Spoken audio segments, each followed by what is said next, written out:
के means mean shift dB scan algorithm.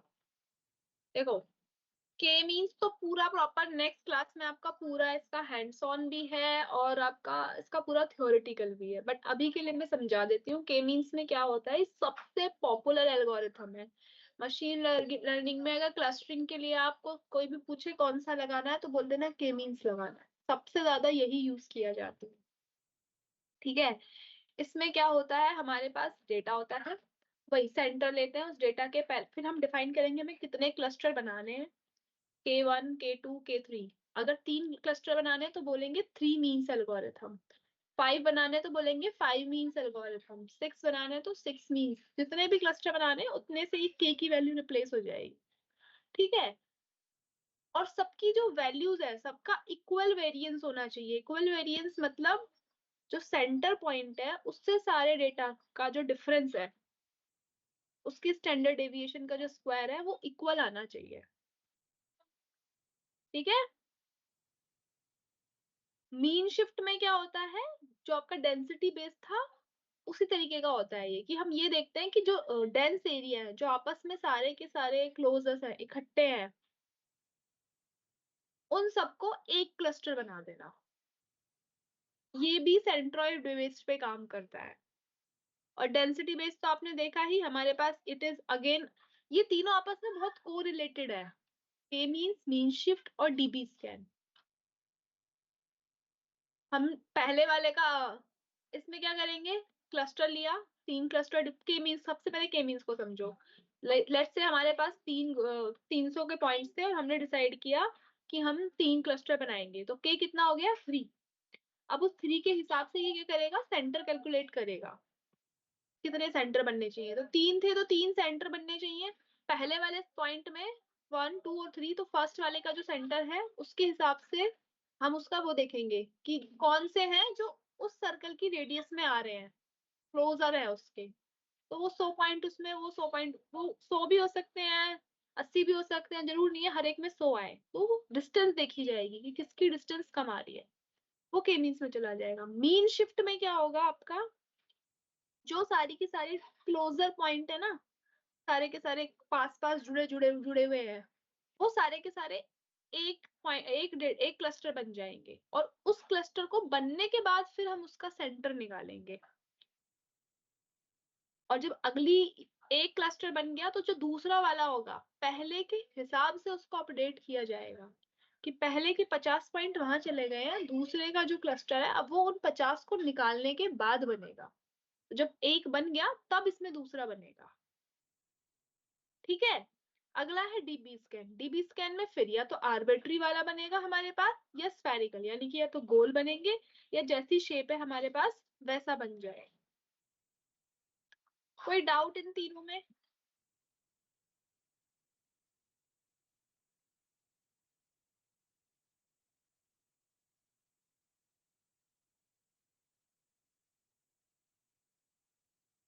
अभी के लिए इसको इतना लिख लो। देखो डीबी स्कैन तो यहीं से सीख लो ना, डीबी स्कैन के लिए तो ये रहा, ये रहा आपका डीबी स्कैन, कि जो close close close close point है ना उनको एक क्लस्टर बना देंगे। तो ये तो आर्बिट्री हो गया। और अगर मुझे इनको ऐसा नहीं बनाना, रैंडम शेप में नहीं बनाना, मैं चाहती हूँ इनकी स्फेरिकल शेप बने, तो मैं क्या करूंगी, इनकी स्फेरिकल शेप बनाने के लिए जो प्रोसीजर हमने किया था बिल्कुल सेम वही, कोई भी एक पॉइंट कलेक्ट सेलेक्ट करूंगी और डिसाइड करूंगी कि कितने क्लस्टर बनाने हैं, कितनी एम पॉइंट्स बनाने हैं। यहाँ पे एम पॉइंट्स कितने लिए हमने, 4, तो 4 क्लस्टर बन रहे हैं हमारे। टीबी स्कैन तो वही है, के मीन्स थोड़ा सा डिफरेंट है। के मीन्स में क्या है,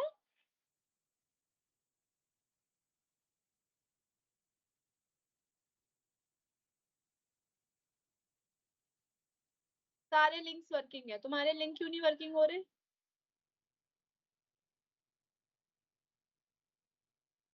देखो मीन शिफ्ट में क्या है,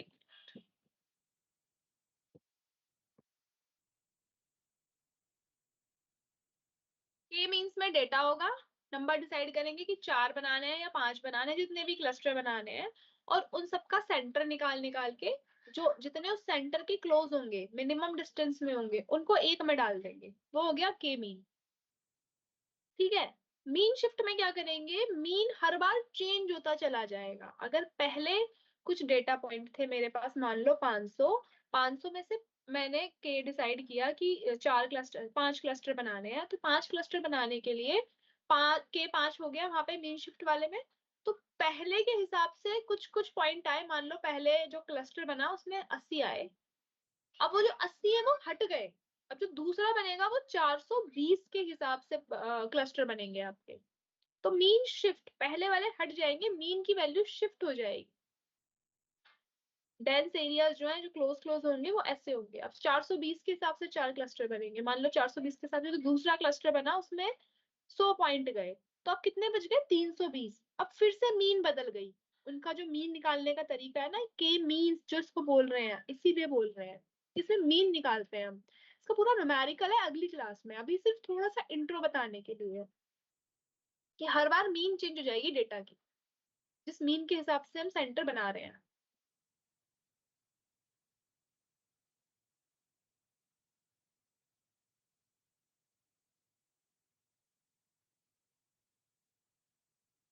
अभी भी कोई डाउट है तो पूछ लो। डीबी स्कैन सेम है, डीबी स्कैन में कुछ डिफरेंस नहीं है, डीबी स्कैन वही है पहले वाला।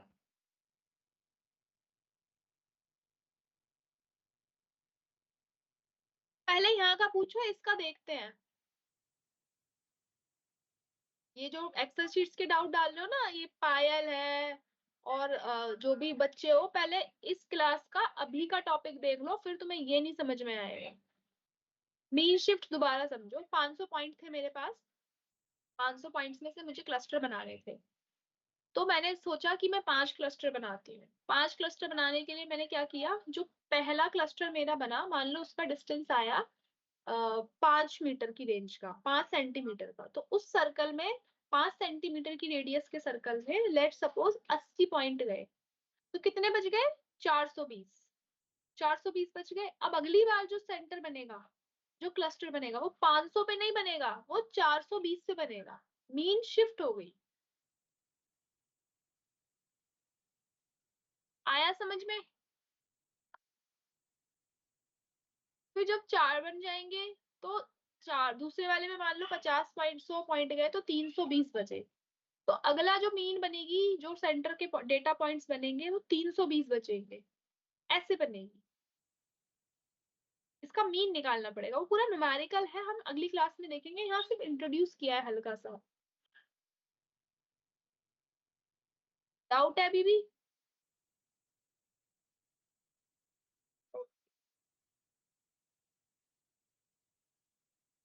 क्लस्टरिंग एल्गोरिथम में एक और एल्गोरिथम होता है आपका expectation minimisation clustering using GMM. GMM क्या है यहाँ पे, गौशियन मैट्रिक्स। कैसे कि एक क्लस्टर, ये देखो गौशियन से ही समझ में आ रहा है इसका डिस्ट्रीब्यूशन कैसा होगा, गौशियन जैसा। दूसरा डेटा, तीसरा डेटा, कितने क्लस्टर बन रहे हैं, क्लस्टर 1, क्लस्टर 2, क्लस्टर 3। इसका मीन क्या है यहाँ पे, ये वाला बीच का पॉइंट क्या कहलाएगा, इसका मीन। बीच का पॉइंट क्या कहलाएगा, इसका मीन। बीच का पॉइंट क्या कहलाएगा, इसका मीन।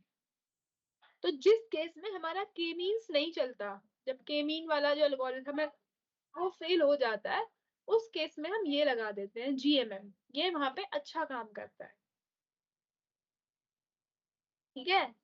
आपको जो आज की क्लास में ध्यान रखना है वो ये याद रखना है, अनसुपरवाइज लर्निंग में हम क्लस्टरिंग करते हैं, डायमेंशन रिडक्शन करते हैं और एसोसिएशन करते हैं। क्लस्टरिंग में हमारे पास 3 चीजें होती हैं।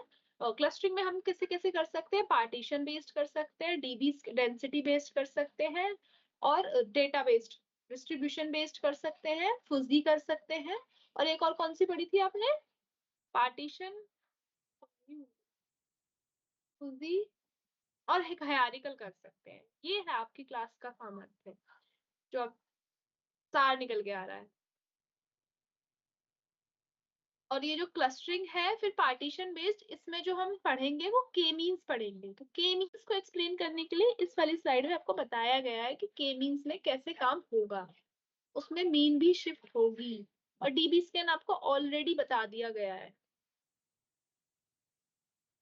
जहां के मीन नहीं लगेगा वहां पे हम ये लगा देंगे, गौशियन मैट्रिक्स।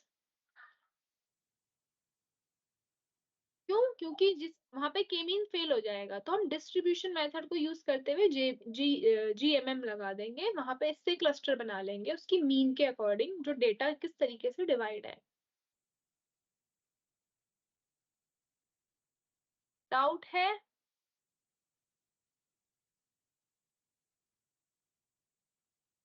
एक रिकैप कर लेंगे एंड में।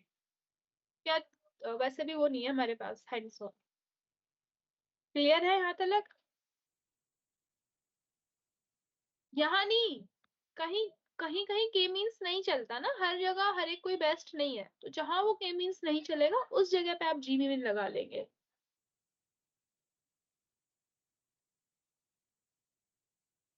एक और तरीका है, एफिनिटी प्रोपोगेशन। एफिनिटी प्रोपोगेशन में क्या है, ये सब आपकी क्लस्टरिंग के ही तरीके हैं, जीएमएम, एफिनिटी।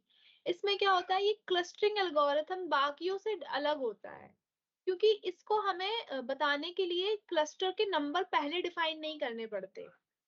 यहाँ पे क्या है, डेटास के बीच में आपस में लिंक है, ठीक है, और यही इसकी, इसमें क्या होता है, टाइम ज्यादा लग जाता है, तो ये इसकी एक डिसएडवांटेज है, ये इसकी ड्रॉबैक है। दो डेटा पॉइंट में आपस में कितनी सिमिलैरिटी है उसके हिसाब से ये क्लस्टरिंग करेगा, कि मेरा फ्रेंड वही होगा जो मेरे जैसा सोचता होगा, सेम थिंकिंग प्रोसेस का। तो इसकी एक कमी होती है, इसकी ड्रॉबैक होती है कि इसको सिमिलैरिटी काम करने के लिए टाइम लगता है, और ये इटरेशंस पे काम करता है। इटरेशन मतलब it works on defining number of, कितनी बार चलेगा, इटरेशन मतलब कितनी बार इसको करना है काम। फिर ये कन्वर्ज होके ग्रुप्स बनाएगा, जैसे यहाँ पे देखो कुछ डेटा पॉइंट्स थे बहुत सारे, green green green green green green, ये सब सब, तो इन सबका आपस में कितना कने, ये वाला इससे भी चेक करेगा, इससे भी चेक करेगा, इससे भी चेक करेगा। इस डेटा पॉइंट ने अपने आप को इस चारों से चेक किया, फिर इसने देखो कितनों से चेक किया, इससे भी किया, इससे भी किया, इससे भी किया, इससे भी किया। इसमें हमने डिफाइन नहीं किया कि तुम्हें कितने क्लस्टर बनाने हैं, ये अपने हिसाब से बनाएगा। अभी तक क्या था, हम डिफाइन कर रहे थे कि 4 बनाने हैं, 5 बनाने हैं, ये नहीं करेगा। पहले के हिसाब से इसने अपने आप से निकाला कि मेरा कनेक्शन इससे आ रहा है, इससे आ रहा है, इसके लिए निकाला मेरा कनेक्शन इससे आ रहा है, इससे आ रहा है। फिर दूसरी इटरेशन में इसने और अपने आप को स्ट्रांग बनाया कि मेरा कनेक्शन इससे आ रहा है, इससे आ रहा है, इससे आ रहा है। थर्ड टाइम में और बनाया, जब जाके फाइनली ये कन्वर्ज हुआ कि एक क्लस्टर ये बना, एक क्लस्टर ये बना, एक क्लस्टर ये बना।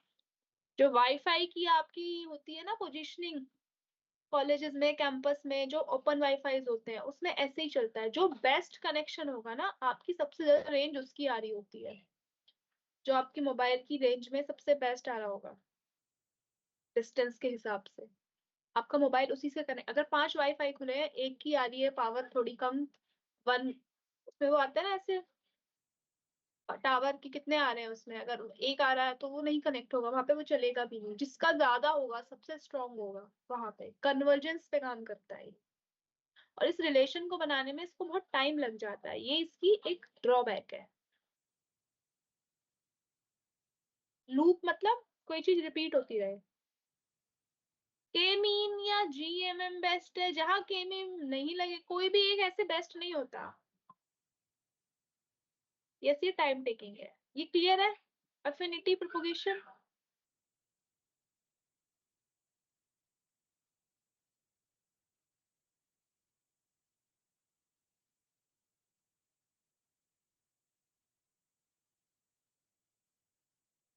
क्लियर है, तो आगे चलते हैं। नहीं है तो पूछ लो।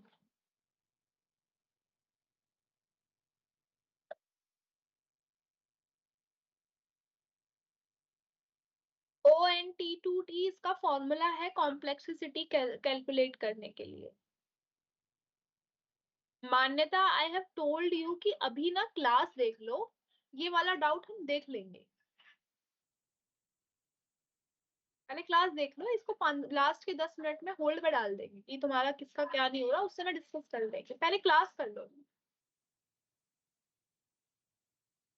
हाउ डज इट वर्क, पहले कुछ डेटा पॉइंट्स थे, इसने जाके चेक किया कि मेरा कनेक्शन डिस्टेंस के बेस पे किस किस से बन पा रहा है। इसका देखो, इससे बना, इससे बना, इससे बना, ठीक है। तो इसने ये पहली बार में इनिशियलाइज हुआ, ये पहली बार में इसने अपने आप को देखा कि मैं इससे क्लोज हूँ, पहली बार में इसने सिर्फ ये देखा। सेकंड, इस वाले ने देखा कि मैं इससे क्लोज हूँ, इस वाले ने देखा मैं इससे क्लोज हूँ। सेकंड टाइम में इसने देखा मैं इन चारों से कनेक्ट हूँ, इसने देखा मैं भी इन चारों से कनेक्ट हूँ। थर्ड टाइम में और, तो जितना जितना बाकी के फिर हटते चले जाएंगे, जो बाकी के कनेक्शंस है वो वीक पड़ जाएंगे जब ये अपनी कन्वर्जेंस ढूंढनी शुरू कर देगा।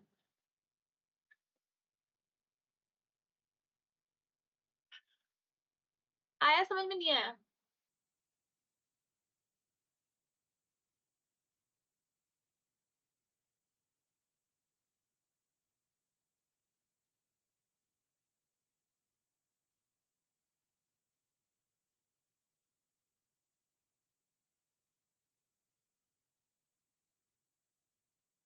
ये इसकी हिंदी में एक्सप्लेनेशन दी है, अफिनिटी की, एग्लोमेटिव की, जीएमएम की। ये यूज कहाँ कहाँ होता है? कैंसर सेल डिटेक्शन में यूज होता है। कोई बच्चा पूछ रहा था कि कैंसर सेल में हो जाएगा या नहीं हो जाएगा अभी, तो यस वहां ये होता है। सर्च इंजन जो आपके गूगल है, और सर्च इंजन और कौन कौन से हैं आपके? गूगल, और बताओ जरा। सबसे ज्यादा तो गूगल ही यूज करते हैं हम लोग। कस्टमर सेगमेंटेशन बताया, एसोसिएशन रूल लगा के वहां पे यूज होता है कस्टमर में, कि कौन सा सामान किसने खरीदा, उस हिसाब से कस्टमर्स को डिवाइड कर देना। बायोलॉजी में बहुत यूज होता है। अ, जो जमीनें बिकती हैं, प्रॉपर्टी डीलिंग के बड़े बड़े जो प्रोजेक्ट्स बनते हैं, वहां पे यूज होती है ये क्लस्टरिंग एल्गोरिथम। अच्छा, ये जमीन उपजाऊ है, इसको एक तरफ रखो, ऐसे करके ये यहाँ यहाँ इसके रियल टाइम यूज है। अब आपने क्या क्या देखा? क्लस्टरिंग देखी है अभी आप। आज जो आपने देखी है वो क्लस्टरिंग की सारी चीजें देखनी है, और जो आपको मेन याद करते हुए चलना है कि क्लस्टरिंग में हमने क्या क्या देखा। DB scan, partition based, model distribution based, fuzzy means, ये आपको दिमाग में रखना है। और जहां पे के मीन्स नहीं लगता वहां पे हम जीएमएम लगा देते हैं। अब जो अगला टॉपिक है वो एसोसिएशन है। यहां तक कोई डाउट है? हाँ ठीक है, Google, Bing, Yahoo, yes good.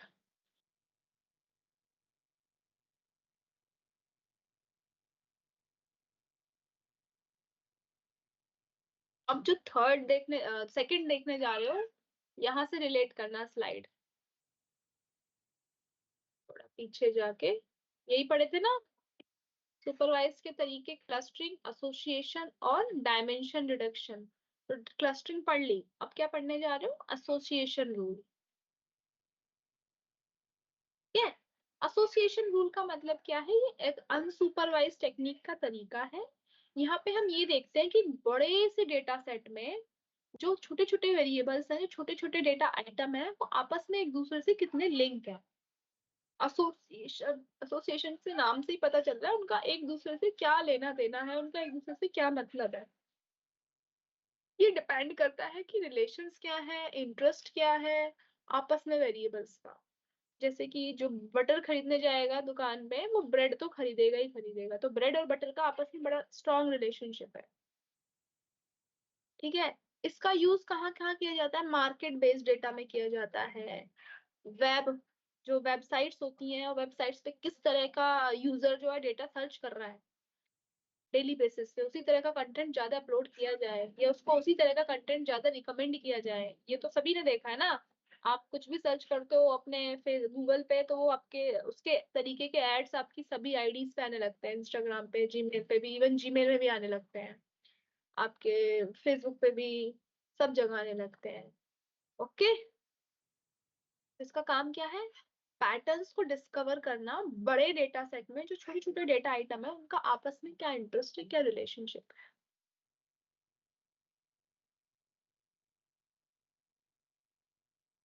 Clear? What is तपेली? तपेली क्या होता है ये महेश?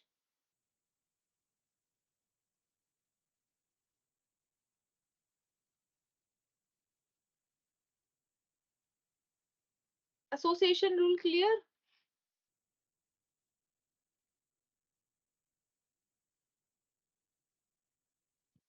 थोड़ा सा पेपकॉन, कॉपी और पेन ले लेना, थोड़ा सा यहाँ पे वो आएगा, आपको कनेक्शन बनाने हैं ये एसोसिएशन रूल में।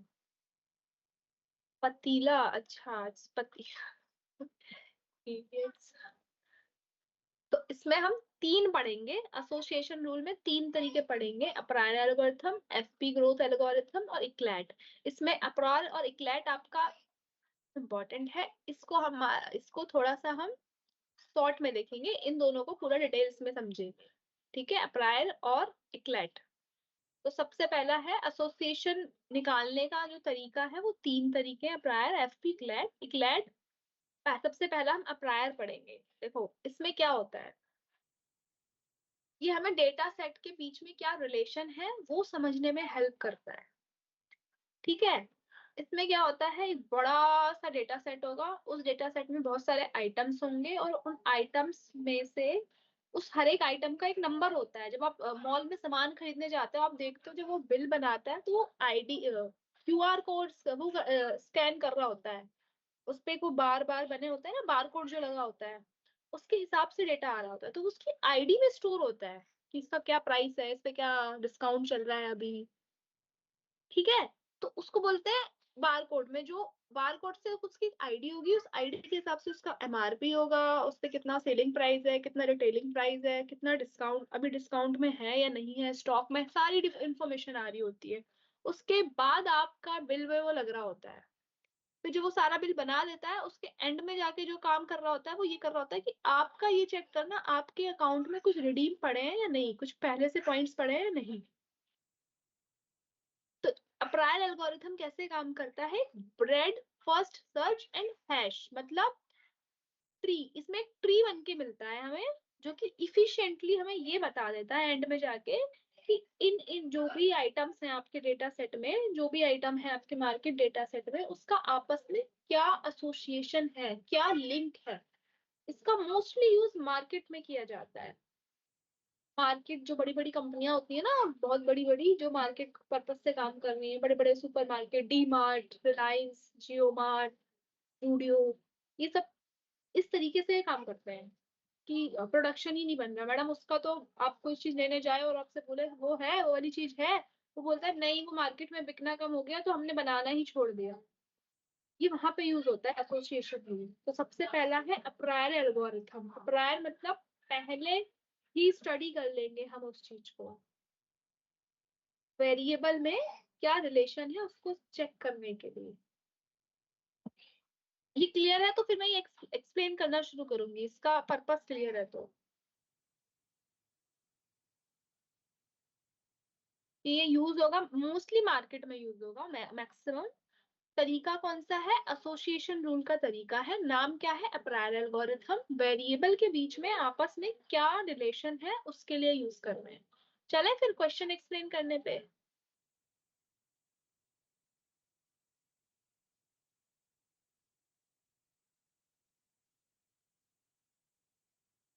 जैसे कि एक डेटाबेस था हमारे पास, ठीक है, जिसका नाम है टीवीडी।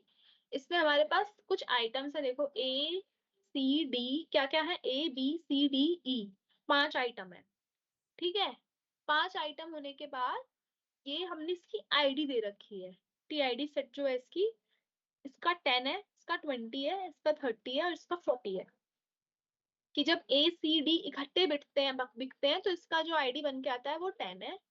जब बी सी इकट्ठे बिकते हैं तो इसका जो आईडी बन के आता है वो 20 बन के आता है। ए बी सी ई जब इकट्ठे बिकते हैं तो इसकी जो आईडी बन के आती है वो 30 है, और बी ई जब इकट्ठे बिकते हैं तो इसकी जो आईडी बिक के आती है वो 40 है। अब इसमें दो चीज होती है, एक होती है सपोर्ट वैल्यू और एक होती है कॉन्फिडेंस वैल्यू। सपोर्ट वैल्यू कौन सी होती है, मार्केट काम कैसे करती है समझो। सपोर्ट वैल्यू कौन सी होती है कि मिनिमम इतना तो बिकना ही चाहिए, अगर इतना नहीं बिका तो आगे वो हम खरीदेंगे ही नहीं, पीछे से ही लेना बंद कर देंगे। जो कंपनी है, जो भी आपका रिटेलर है जिससे आप सामान खरीदने जा रहे हो, अगर वो चीज कस्टमर नहीं खरीद रहा है मिनिमम इतना, तो हम पीछे से लेना सप्लाई बंद कर देंगे उसकी। ठीक है, तो ये कुछ आइटम्स थे, हमने इसकी पहली स्कैनिंग करी। पहली स्कैनिंग मतलब पहला स्टॉक जो आया उसके बाद जो सर्विस गई, कस्टमर ने जो खरीदा, उसके हिसाब से पहला महीने का सेल के हिसाब से हमने स्कैनिंग करनी शुरू करी। तो आइटम्स क्या क्या बने इसमें, A B C D E, 5 item थे। तो पहले सबसे पहले क्या करेंगे, डेटा सेट से आइटम्स आईडी वगैरह, अब ये पहली टेबल थी, आइटम सेट्स निकाले कौन कौन से आए, ए बी सी डी ई। देखो ए कितनी बार बिका है, एक और दो, 2 बार बिक रहा है। सपोर्ट मिनिमम डिसाइड करें, सपोर्ट वैल्यू कौन सी, मिनिमम कितना बिकना चाहिए, तो इनकी सपोर्ट लिखेंगे कितने कितने बिके हैं। बी देखो कितना है, 1 2 3, बी 3 है। सी कितना है, 1 2 3, बी भी, सी भी 3 है। डी एक ही बार बिका है 1, और ई 1 2 3 3। तो अब हमने क्या देखा, हमने सपोर्ट की वैल्यू ली, यहाँ पे बताओ कितनी वैल्यू ली है सपोर्ट की, अगर देख बताओगे इसमें से क्या अगली लाइन में हमने क्या हटा दिया फ्रीक्वेंसी टेबल बनाने के लिए, डी को हटा दिया। ध्यान से देखो, डी को हटा दिया। तो हमने क्या किया, सपोर्ट की वैल्यू ली मिनिमम 2, कि 2 तो बिकने ही चाहिए, अगर 2 नहीं बिक रहे तो आगे नहीं लेना। तो यहाँ से हमारा कौन सा आइटम हट गया, डी हट गया। तुम्हारे पास क्या बचा, ए बी सी ई, 2 3 3 3। तो ये पहली टेबल बन के आई L1, जो पहले महीने की सेल के बाद बन के आई। अब आइटम का सेट क्या बन सकता है, हर एक के साथ कॉम्बिनेशन, ए बी ए सी और ए ई, फिर बी सी बीई और सीई, ये आइटम का सेट बना। अब हमने इसकी सेकंड स्कैनिंग की, सेकंड स्कैनिंग की, A B A C A E B C B E और सीई। अब हमने सेकंड स्कैनिंग में ये देखा कि ए बी सिर्फ एक बार बिका, और ए ई भी एक बार बिका, और ये जो ए सी वाला आइटम था ये 2 बार बिका, बी सी वाला 2, ये 3, ये भी 2। तो अब की बार कौन से हट जाएंगे इसमें से, ए बी और ए। मिनिमम 2 है ना सपोर्ट, मिनिमम सपोर्ट कितनी है हमारी, 2 है। तो ए बी और ए ई वाला पार्ट हट जाएगा। तो हमारे पास अब की बार क्या बच के आएगा, ए C B C B E और सी ई। क्लियर है यहाँ तक, हाँ, less than 2 will be remove. Clear है यहाँ तक, ठीक है। अब हम ये देख रहे हैं कि जो बी सी और ई है, देखो बी सी और ई, ये हमारे कितने में आ रहे हैं, 2 और 2 से ज्यादा में आ रहे हैं। सी इसमें भी था, सी इसमें भी था, सी इसमें भी था। ई 2 में आ रहा था और बी भी 2 में आ रहा था, लेकिन ए सिर्फ एक ही बार में जा, ए का एक ही कॉम्बिनेशन बन के आ रहा है। बी सी और ई 2 से ज्यादा भी बिक रहे हैं, और उनके कॉम्बिनेशन भी 2 से ज्यादा बन के आ रहे हैं, 2 तो है ही मिनिमम। तो अब की बार कौन सा हट गया, ए हमने हटा दिया। हमने देखा मार्केट में ज्यादा नीड जो है वो सी ई बी सी और ई की है। तो थर्ड स्कैनिंग में जो हमारा फाइनल आइटम हमने सेलेक्ट किया वो बी सी और ई किया। तो इस तरीके से कैसे रिलेशन बनाना है, वो मिनिमम सपोर्ट वैल्यू 2 थी। 2 होने के बाद भी हमने ये देखा कि एक ही जो डिमांड है, जो कम ज्यादा है, एक ही आइटम के साथ उसका रिलेशन है सी के साथ।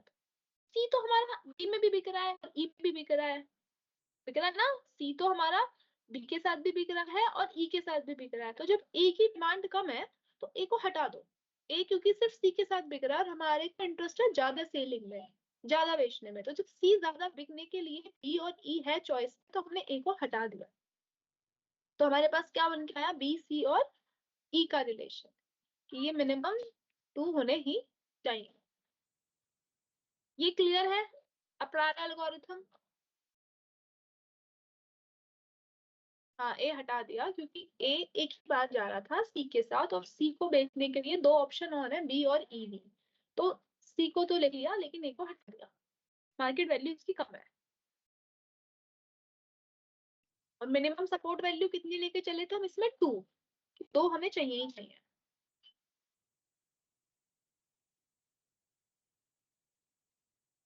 ठीक है, अगला है इक्विवेलेंट एल्गोरिथम। इसकी फुल फॉर्म होती है equivalence class transformation. Equivalence class transformation, इसका काम क्या होता है, डेप्थ फर्स्ट सर्च, वो क्या था, ब्रेड सर्च, ब्रेड सर्च, याद रखना इसका काम था ब्रेड सर्च का, और हैश ट्री का। ऐसे चलते जा रहे थे, ट्री सा बनता जा रहा था ये हमारा, ऐसे एक दूसरे से रिलेशन बन के आ रहा था हमारा। और इसका काम क्या है, इक्विवेलेंस क्लास ट्रांसफॉर्मेशन। इक्विवेलेंट मतलब जो सारी क्लास सबको इक्वल वैल्यू दी जाएगी, अभी न्यूमेरिकल से समझ में आएगा। और ये पूरी डेप्थ में जाके स्टडी करेगा हर आइटम की, कि हर आइटम कितनी बार बिक रहा है। ये बढ़िया है क्योंकि इसकी मेमोरी कम लगती है अप्रायर से, स्पीड ज्यादा है, और मेमोरी कम है और स्पीड ज्यादा है तो अपने आप ही जो इसका कंप्यूटेशन है वो भी कम हो जाएगा।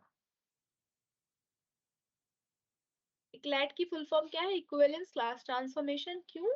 क्योंकि ये डेप्थ में स्टडी करता है, जाके हर एक आइटम को, हर डेटा आइटम को पूरा डेप्थ में स्टडी करेगा, और डेप्थ में स्टडी करने के बाद हमें रिजल्ट देगा। ठीक है, हर एक को पूरी वैल्यू देगा। यहाँ पे देखो हमने शुरू से ही वैल्यू कम कर दी, डी कम बिका तो डी को हटा दिया। यहाँ पे क्या करेगा, ये हर एक को एटलीस्ट एक बार तो कंसीडर करके चलेगा ही चलेगा पहली बार में। और ये उससे ज्यादा, इतना करने के बाद भी, हर एक को पूरा टाइम देने के बाद भी ये उससे ज्यादा फास्ट काम करता है, तो ये उससे ज्यादा बेहतर है। ठीक है, देखो हमारे पास आइटम है, ये सब पूरा डेप्थ स्टडी करेगा। ट्रांजेक्शन आईडी दी T1 से लेके T9 तक। ठीक है, bread butter milk Coke jam, हमारे पास 5 आइटम। ठीक है, जिस दिन बिकता है उस दिन के लिए हमने 1 माना, जिस दिन नहीं बिकता है उस दिन के लिए हमने 0 माना। ओके, जिस दिन इट इज सेल आउट वो 1 है, जिस दिन नहीं उस दिन 0 है।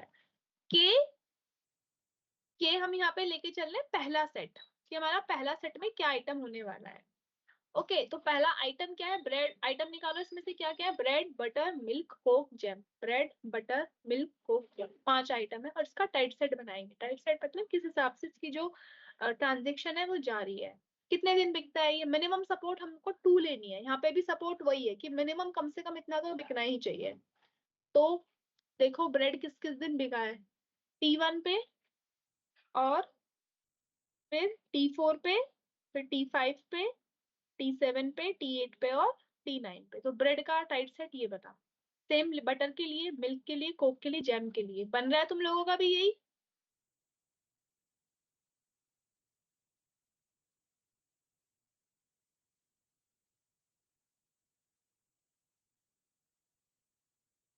ये टाइट सेट बन के आ रहा है सबका।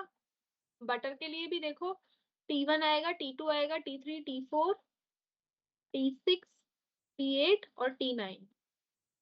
बटर में तो सिर्फ 2 ही में से है, T5 और T7। इतना बना लो अपनी कॉपी पे। और इसका के पहला सेट लेके चल रहे हैं, K1 मतलब पहला सेट लेके चल रहे हैं। सपोर्ट 2 मतलब 2 बार तो कम से कम सपोर्ट 2। अब इसमें अगली बार में फिल्टर कर देंगे जो 2 बार से कम में जा रहा होगा।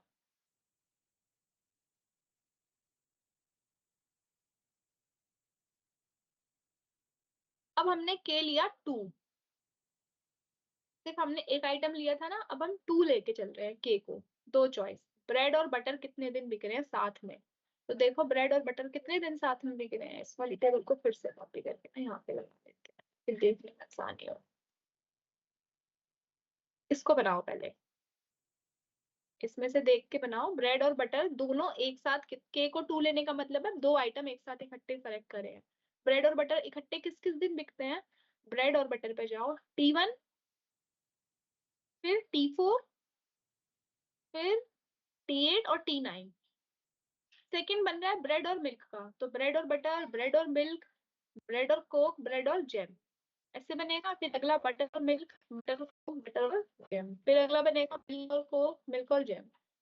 फिर अगला बनेगा कोक और जैम। बनाओ इसको ऐसे। यही बन के आ रहा है तुम्हारा सेट भी। क्लियर हो रहा है कि नहीं हो रहा?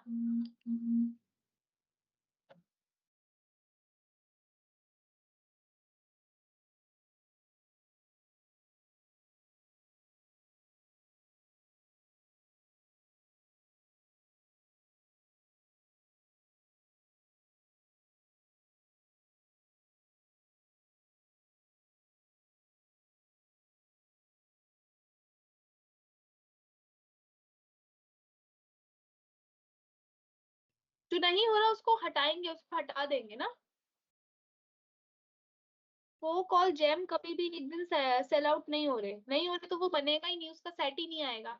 बटर और ब्रेड और बटर, ब्रेड और मिल्क, ब्रेड और कोक, ब्रेड और जैम।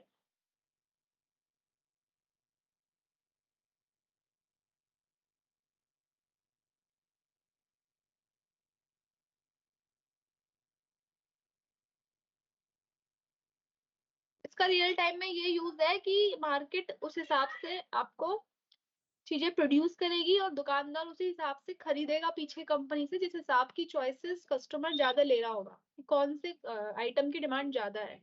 ये मार्केट में सबसे ज्यादा यूज होता है।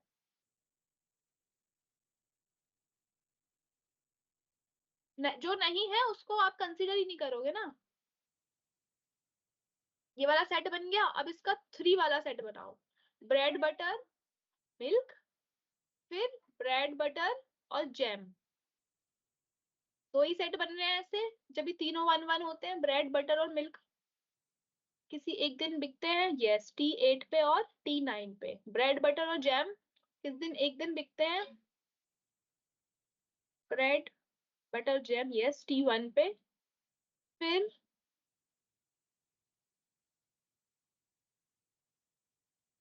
3 का सेट बनाओ अब इसका, और T8 पे। फिर अगला ले लो, ब्रेड बटर मिल्क और जैम।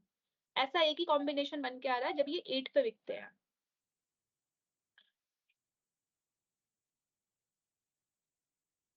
सेम बन रहे हैं आपके भी।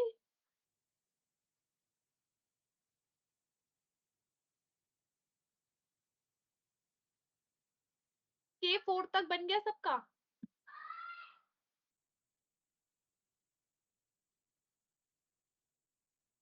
K4 तक लो, K4 वाला, K4 लिया है, ब्रेड बटर मिल्क और जैम।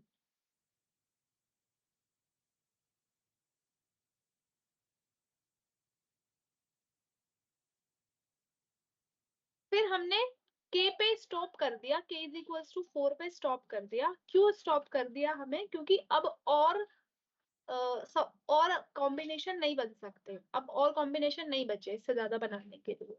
और इतना करने के बाद हमें ये पता चला कि अगर ब्रेड खरीदा जाता है तो बटर भी खरीदा जाता है, ब्रेड खरीदा जाता है तो मिल्क, ब्रेड खरीदा जाता है तो जैम, बटर खरीदा जाता है तो मिल्क, बटर खरीदा जाता है तो कोक के भी चांस है। बटर खरीदा जाता है तो जैम भी, और ब्रेड और बटर साथ में खरीदे जा रहे हैं तो मिल्क भी जाएगा, ब्रेड और बटर जा रहे हैं तो जैम भी जाएगा। तो ये होता है रिकमेंडेशन सिस्टम। यस, के इज इक्वल टू 4 के बाद और पॉसिबिलिटी नहीं बचती। तो इसमें हर एक को देखो इक्वल वैल्यू मिली, हर एक केस को कंसीडर किया गया। यस, ज्यादा डिमांड ब्रेड और बटर की है। समझ में आया ये वाला एल्गोरिथम।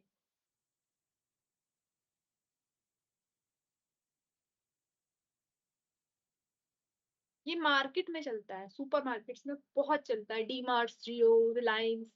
बिग बाजार तो बंद हो गए शायद अब वहाँ। ये बहुत चलता है। शाल मेगा मार्ट, यस। ओके। अब अगला है FP एल्गोरिथम, इसको बोलते हैं फ्रीक्वेंट पैटर्न।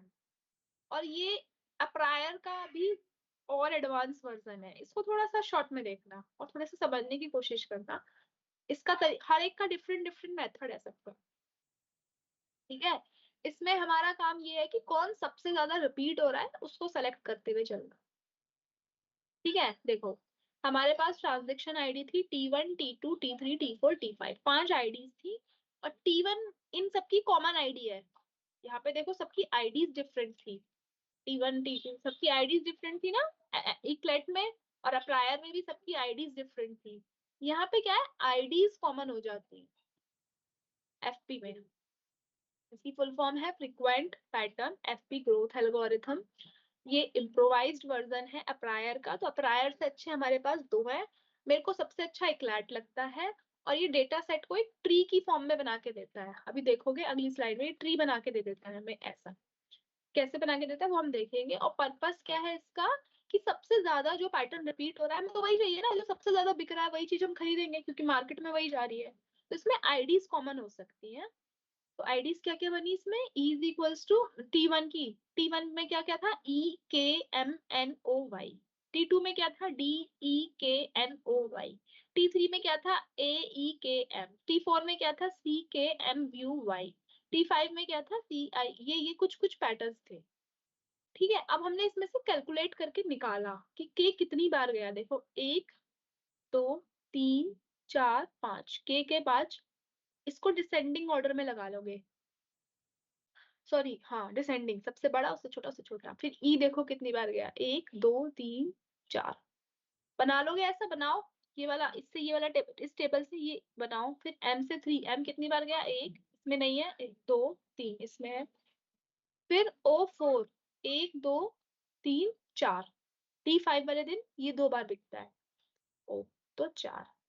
वाई देखो कितनी बार गया, 1 2 3। तो 5 4 3, 5 4 3, फिर से 4 और 3।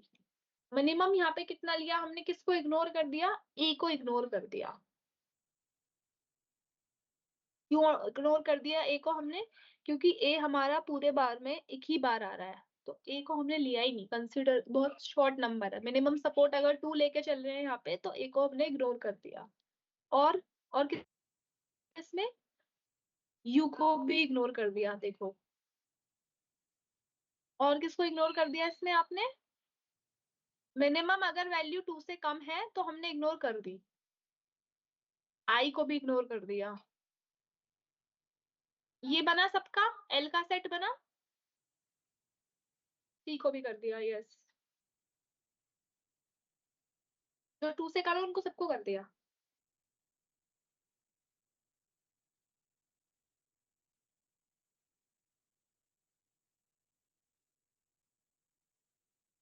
एफ को भी कर दिया, एफ तो है ही नहीं, एफ कहाँ है इसमें, एफ तो है ही नहीं भाई। अब इसको फिर से सेट किया। जो ओरिजिनल आईडीज थी वो ये थी, T1 T2 T3 T4, actual item ये थे ना आइटम्स। इसको ऑर्डर बनाया।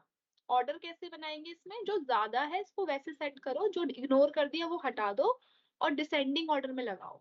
तो K5 था ना, तो KEMOY ऑर्डर सेट में सेट कर दिया कि K 5 बार, E 4 बार, M3 O3 Y3, O4 sorry O4, फिर ये 3। इस तरीके से इसको सेट कर दिया। और जो इसमें नहीं था, कौन सा हटा इसमें से, EKMNOY, कोई हटा, एन हट गया, तो एन को हटा दिया। इसमें से कौन सा हटा दिया, DEKNOY, कौन सा हटा दिया इसमें, जो 2 से कम आ रहे थे, डी हटा दिया। और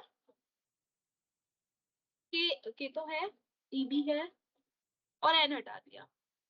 ये वाला सेट बनाओ फिर।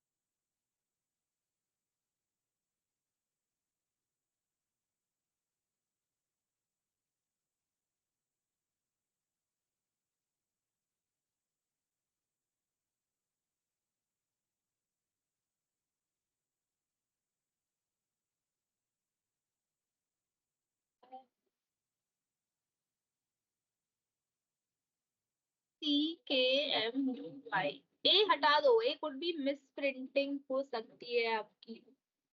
ये तो है ही नहीं, क्योंकि ए को, इसको हटा दो, टाइप एरर हो।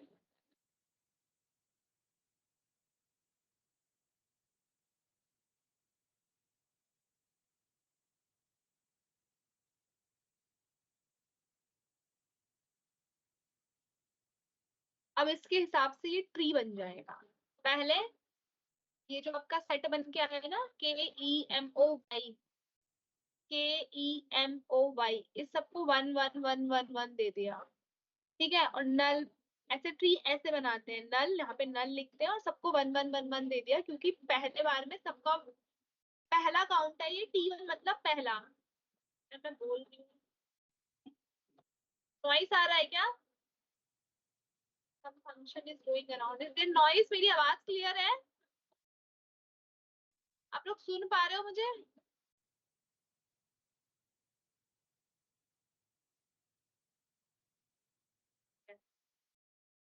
ये आपको थोड़ा शॉर्ट में देखना है। ये जब टेबल बनी आपकी, तो इस टेबल बनने के बाद जो पहली बार में आए KEMOY, तो उसको देखो 1 1 1 1, सबको पहली बार में 1 1 दे दिया।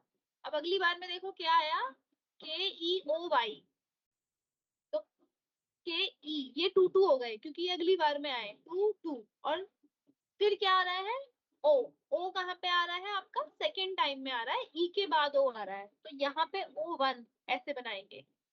यहाँ पे वन, अगर एक का गैप आ गया ना बीच में, तो गैप के बाद टू नहीं कर सकते, जहां से वो आ रहा है वहां से लाइन खींच के ऐसे ट्री बनाएंगे O1 की। गैप आ गया फिर वाई है, तो इसी ओ के नीचे फिर से वाई को बता देंगे, और ऐसे डैशेस लाइन से इनको बता देंगे कि सेकंड में था। थर्ड सेट बन के आ रहा है KEM। तो जो सीरीज में है, जो सीरियल है, वो तो ठीक है। KEM, एम तक हमने रिपीट कर दिया, कोई दिक्कत नहीं हुई हमें, क्योंकि सीरीज में चल रहे थे, कोई गैप नहीं था। अगर गैप आ जाएगा, जैसे यहाँ पे आपका फिर EKM, EKM कैसा बनेगा, नॉइस आ रहा होगा ना। नॉइस, मेरी आवाज में नॉइस आ रहा है। Give me 2 second.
अब आवाज क्लियर होगी। ये जो आपका सेट बन के आया ना, ये वाला जो सेट बन के आया, जो पहली बार में आया KEMOY, उस KEMOY को ऐसी का ऐसी डाल दिया KEMOY, क्योंकि पहली बार था तो सबके लिए 1 1 1 1 लगाया। दूसरा जो सेट बन के आया ना, वो आपका बन के आया KEOY। तो के दूसरी बार में ऐसे चल, इधर से यहाँ पे आए हैं, तो KE तो सीक्वेंस में था तो उसको 2 2 कर दिया। ठीक है। जहां पे ब्रेक आया, एम था ना, फिर एम नहीं है इसमें, तो ओ के लिए क्या करोगे, ई से ओ का रास्ता बना के इसको बताओगे रिपीट पे है। सीधा नहीं, एक को ब्रेक को छोड़ के जब सीक्वेंस आ जाए उस पर डायरेक्ट जंप नहीं करते। तो ओ को यहाँ पे ऐसे दिखाओगे। सेम फिर वाई के लिए। अब अगला वाला क्या है आपका, KEM। तो KEM सीधा सीक्वेंस में थे तो 3 3 और इसको 2 कर दिया। अगला वाला क्या है आपका, ये हमने मिसप्रिंट में हटा दिया है, EKM। अगर ये EKM है आपका, तो यहाँ पे सीधा EKM, तीनों रिपीट पे सेम बन गया, कोई चेंज नहीं आया इसमें आपका। Okay, clear. इस तरीके से ट्री आपका फाइनल हो जाएगा। ये आपको क्लास में बता दिया गया है, कॉम्प्लीमेंट्री एक्स्ट्रा।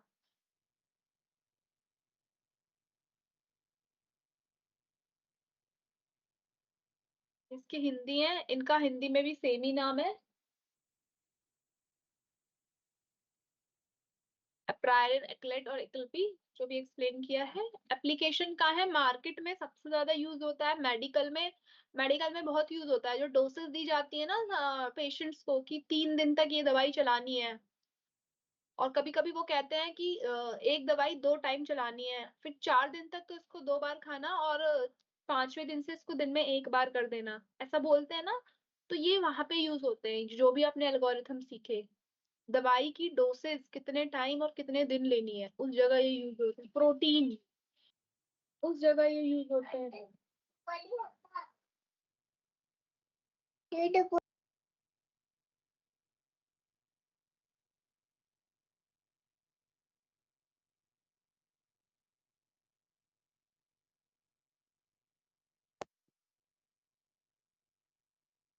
अगला है डायमेंशन रिडक्शनलिटी। ये हम नेक्स्ट क्लास में पूरा डिटेल में पढ़ेंगे। डायमेंशन